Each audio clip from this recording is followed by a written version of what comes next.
Hello guys, kumusta ako sa aking tanim. May nakita ko na marami na pala yung aking kangkong na tanim. Ayan po. Farm po yan, hindi po yan sa tubig nakatanim. At pinitas ko po yan, niluto ko po. Ayan po, nagisa na po ako dyan ng bawang, sibuyas.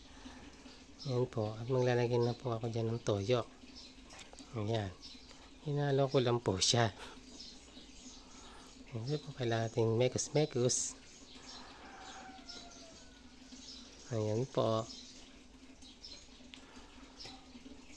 Ayan. Ayan po, nilagay ko na po yung mga kangkong ko kinuha. Napakadami po niya. Punong-puno po yung makita niyo po puno. Pero syempre po, lilit. Ito po ay, pag naluto na po siya, ito po ay magiging konti na lang o mapipipis. Ayan po, nakita niyo po, punong-puno ko, diba? Napakadami po. Ayan o. Dami po, diba? Ayan. Ayan po. Nilagay ko na po lahat. Napakadami po. At kung naabutan mo itong video na to ay mag-comment ka naman kung saan at pakishare na din itong video na ito. At ayan nga po, luto na po yung kangkong na napakadami kanina. Ngayon po ay luto na siya. Ito po yung biniling-biling na. Ibiling natin o mekos-mekos natin para ito ay maluto mabuti. Kailangan po kasi dapat yan luto mabuti.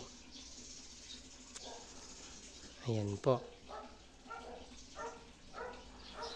Ayan o, laluin po natin siyang mabuti para po masarap. Ayan po. Ayan. Ayan o, naglagay na po ako dyan ng paminta. Ayan, sumunod naman po ay nilagay ko yung bechin. Ayan, naglagay na po ang bechin. Ito po, nilagay natin ng oyster sauce. Ayan. Para po masarap. Ayan. Haluin po natin yan. Ayan, halo ko na po. Ayan po, luto na.